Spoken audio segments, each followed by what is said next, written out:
انبیاء کرام علیہم الصلوۃ والسلام سے جو لغزشیں واقع ہوئیں ان کا ذکر تلاوت قرآن و روایت حدیث کے سوا حرام حرام حرام اور سخت حرام.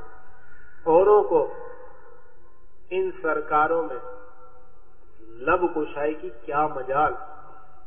مولا عز و جل ان کا مالک ہے، جس محل پر جس جگہ چاہے جس طرح چاہے تعبیر فرمائے.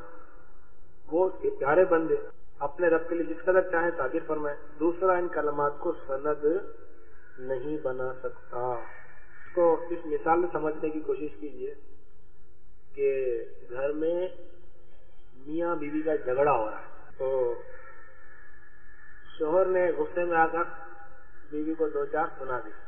وہ بھی پیچھے نہیں ہٹی، اس نے بھی کہہ دیا تو بڑا سیاڑا ہے، تو بھی بے وقوف ہے، تو بھی نالائق ہے، اس نے بھی کہہ دیا. اب یہ ساری گفتگو سارا لڑائی جھگڑا جو تھا وہ ان کا بیٹا بھی سن رہا تھا، ٹھیک ہے نا. اور بیٹے نے کیا کیا، ایک بڑے اجتماع میں یا بڑی محفل میں دو چار لوگ جمع تھے خاندان کے، اس نے کہا اپنے ابو کو پکارتے رہے نالائق ذرا، یا اپنی ماں کو پکار رہے نالائق ادھر آ.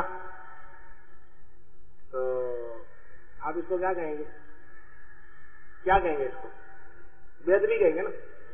تو وہ بیٹا کہے گا ارے یار آپ کمال کیا تھی یار، بے ادبی کہتے اس کو. میرا ابا میں نے خود سنا اپنی ماں کو نالائق کہتا ہوں، تو میں نے کہتا تو کیا ہو گیا، میرا ابا نے کہا تھا تو میرا ابا کہتا تو صحیح کہتا ہوگا.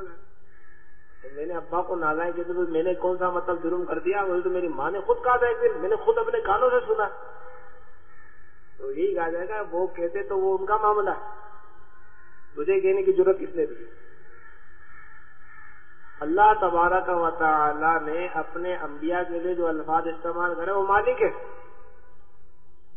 وہ مالک علم اطلاق ہے. جو چاہے جس طرح چاہے تعبیر فرمائے، اس کو کسی نے نہیں روکا، وہ کوئی اس کو روک بھی نہیں سکتا. فعال لما یرید، جو چاہے کرے.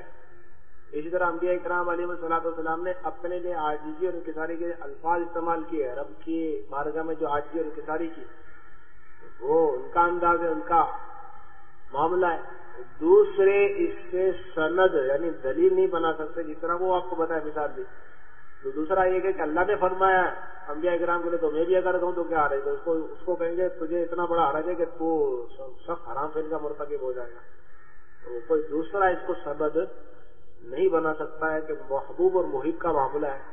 محبوب جس طرح چاہے عاجزی کرے، محب جس طرح چاہے ان کو الفاظ سے پکارے، یہ ان کا معاملہ ہے. ہمیں سند نہیں بنانے، اس سے ہمیں یہی حکم کیا گیا کہ ہم عاجزی اور انکساری کریں اور ادب والے الفاظ استعمال کریں. دوسرا ان کلمات کو سند دلیل نہیں بنا سکتا اور خود ان کا اطلاق کرے گا سند بنا لیتی. اللہ نے فرمایا تو میں بھی کرتا تو اس کا کیا کرے گا، وہ مردود بارگاہ ہو جائے گا. صلو علی الحبیب. مجھے اور ساری دنیا کے لوگوں کی اصلاح کی کوشش کریں.